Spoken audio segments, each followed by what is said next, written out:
Well, you just had your mid-module assessment, which we called a test. We are skipping lessons 7 and 8. So we've done 1 through 6. We're skipping 7 and 8. We're now coming to scientific notation.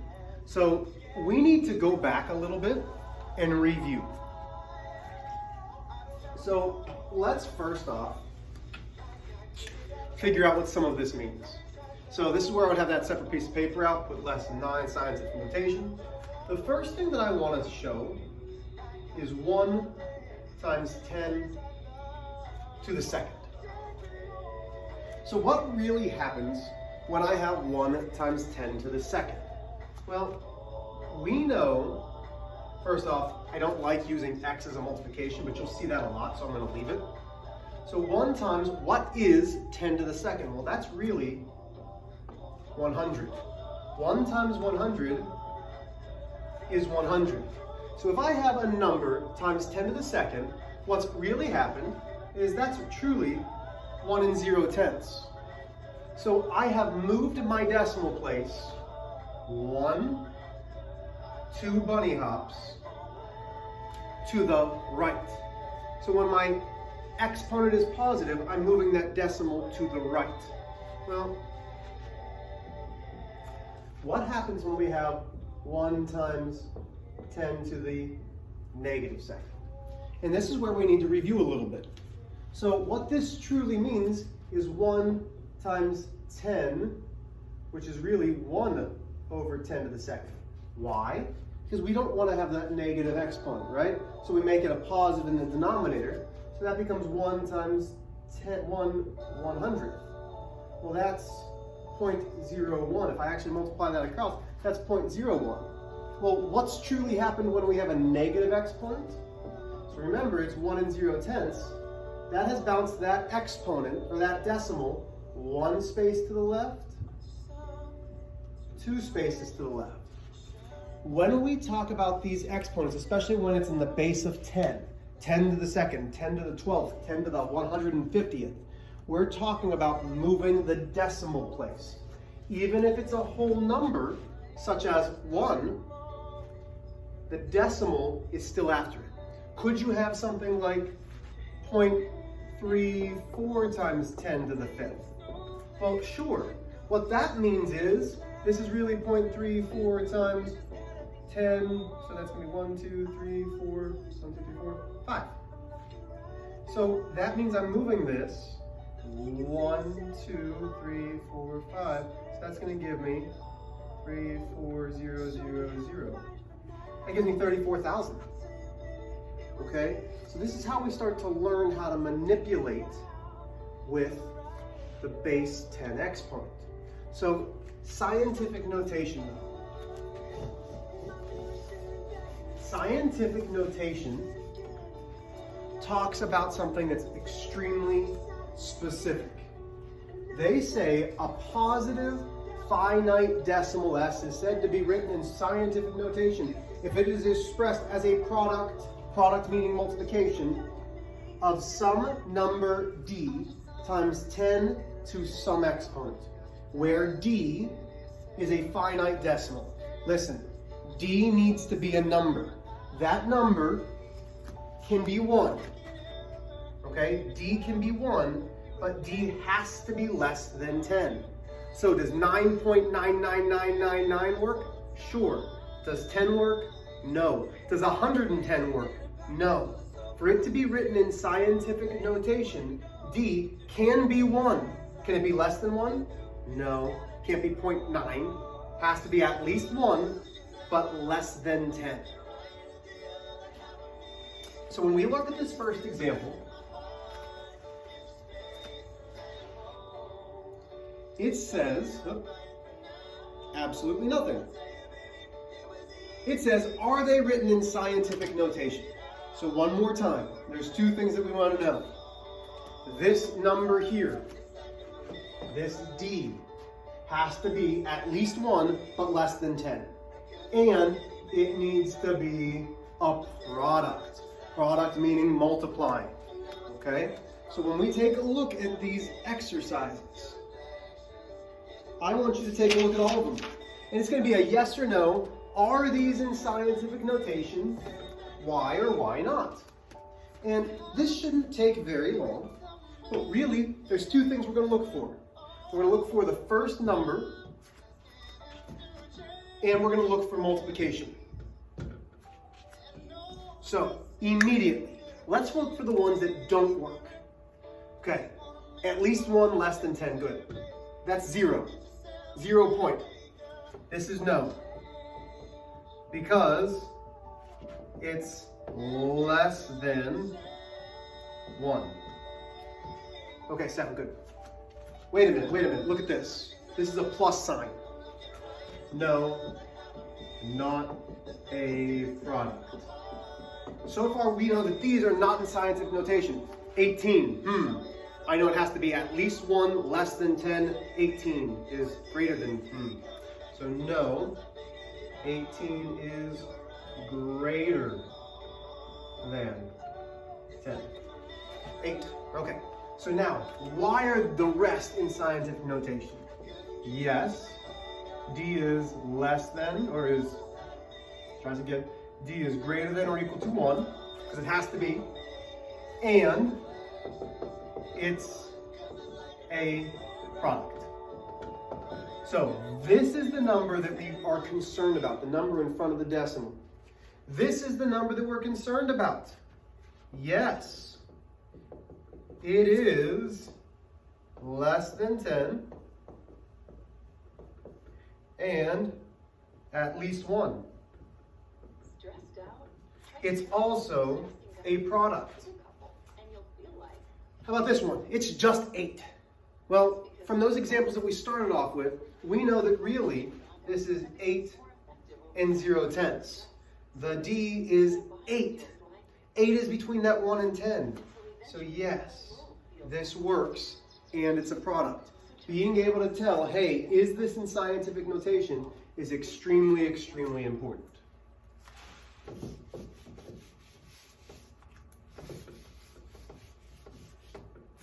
Okay, moving on.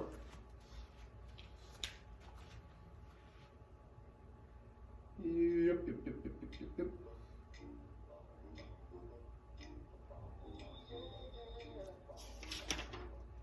Okay. So my notes are very different than what they've got. So I'm going to kind of take a peek here because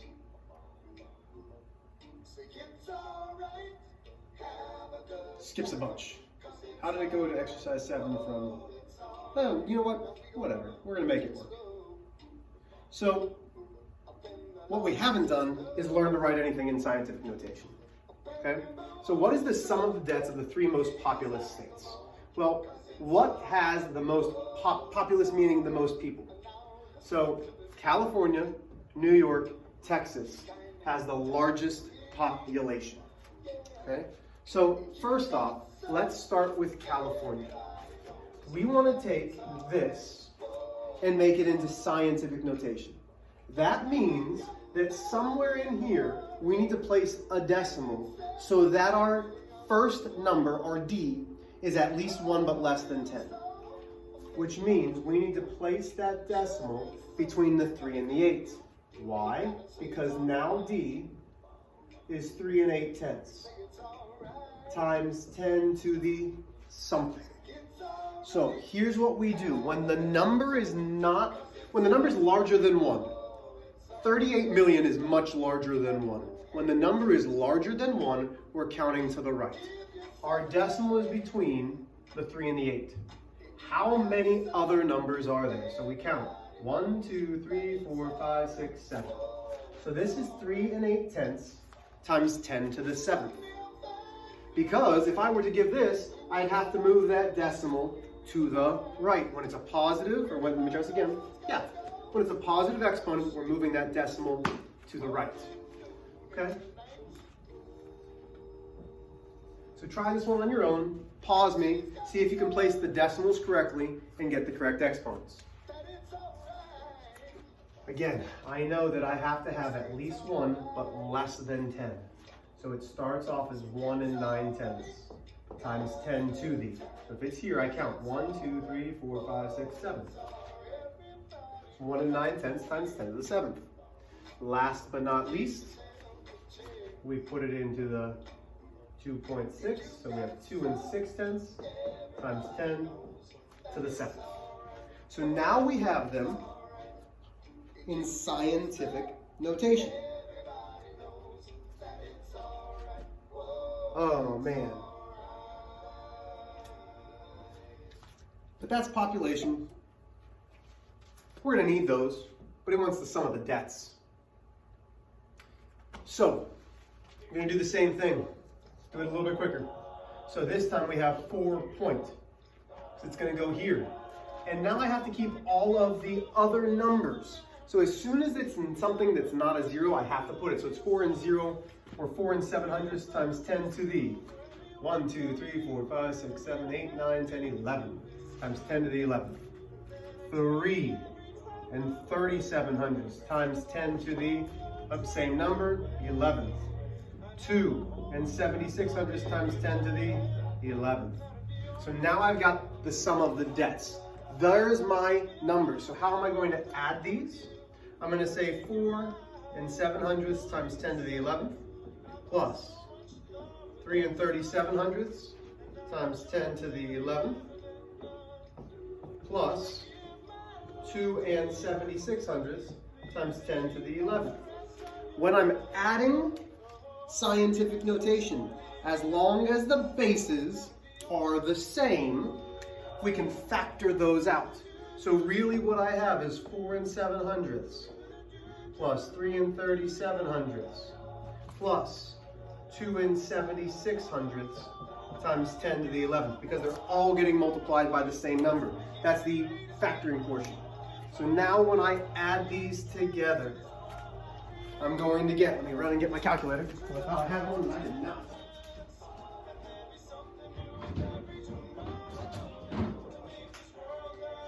We're going to add 4.07 plus 3.37 plus 2.76. We press enter.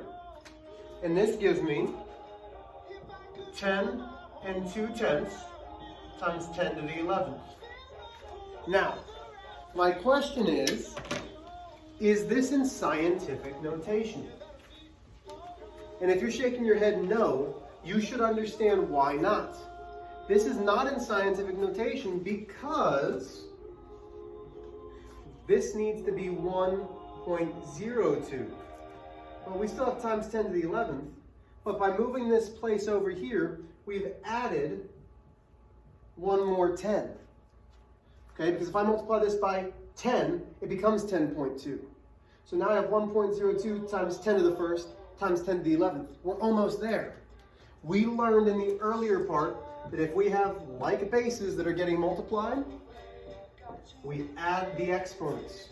So now I have 1 and 0 and 200 times 10 to the 12th.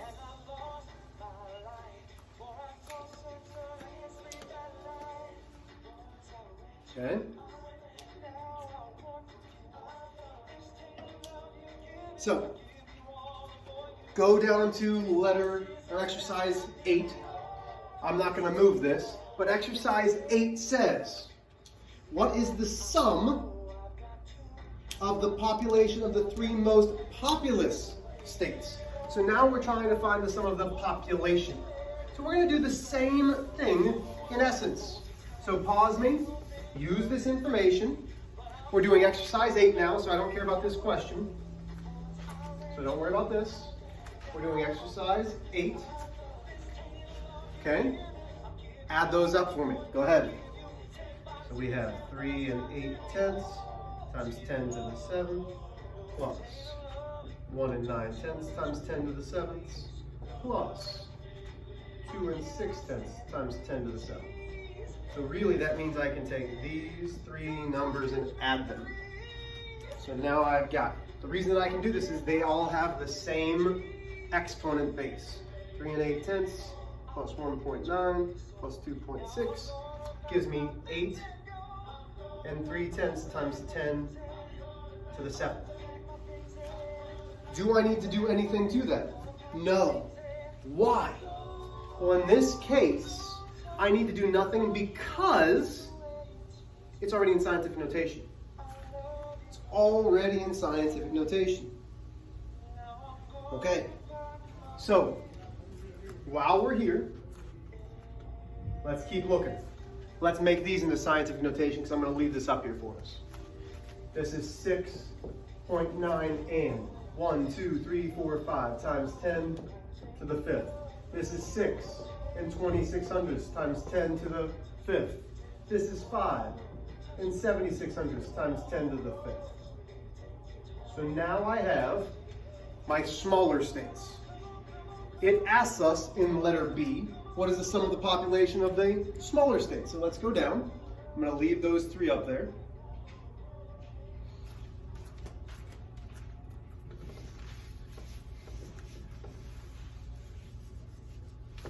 Okay, so we have our larger states. How do I know these are larger? Because the magnitude, the 7, the exponent, is larger than the magnitude of the 5. So now I'm going to say 6 and 9/10 times 10 to the 5th plus 6 and 2600ths times 10 to the 5th plus 5 and 7600ths times 10 to the 5th. So we really are taking the 6 and 9/10, the 6 and 2600ths, and the 5 and 7600ths because the bases, the exponent of, or the base of 10 to the 5th, all are the same. So now we have 6 and 9/10 plus 6 and 2600ths plus 5 and 7600ths. That gives me 18 and 9200ths times 10 to the 5th. So you might be saying, Mr. H, that's not in scientific notation. You're right. So to add another decimal, it's 1 and 892 thousandths times 10 to the 1st. Why? Because if I times the 10 to the 1st, that brings me back times 10 to the 5th. So this portion right here is this number, okay? But now I know that when I have like bases and we're multiplying, I add the exponents.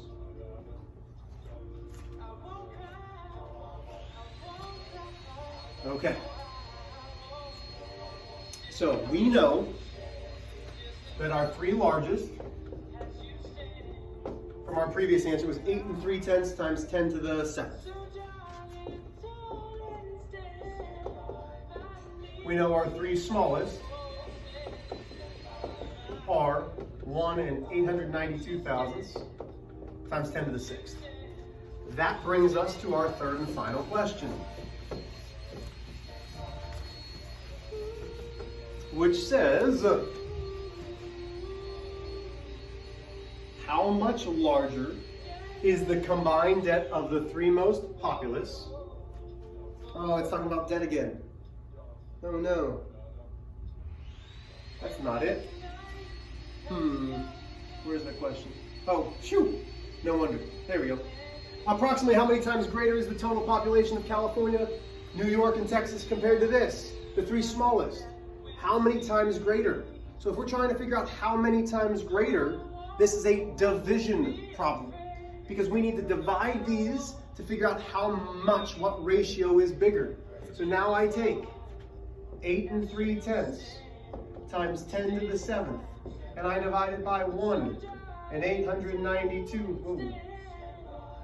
892 times 10 to the 6th. I can rewrite this as 8 and 3/10 divided by 1 and 892 thousandths times 10 to the 7th divided by 10 to the 6th. Okay, the reason that I like to divide it like this is because that allows me to know what my exponent is going to be. So when I divide just this portion, I take 8 and 3/10 divided by 1 and 892 thousandths, and I get, let's round to the nearest thousandth, 4, 3, 8, 7. I rounded that up. This gives me times 10 to the 1st. So how many times bigger? We would say approximately 4 times bigger than the smaller states. One of the things I want us to get used to is if it's a word problem and it's talking about a question, make sure that you answer it with words and a statement. So approximately 4 times bigger than the smaller states. How did I get 4? Well, it's not 4.5. That'd be past halfway. So we're just right there. So, on your problem set, you are trying number 1 and number 2. So you're doing both of them. Okay, you're doing number 1 and number 2 on your problem set.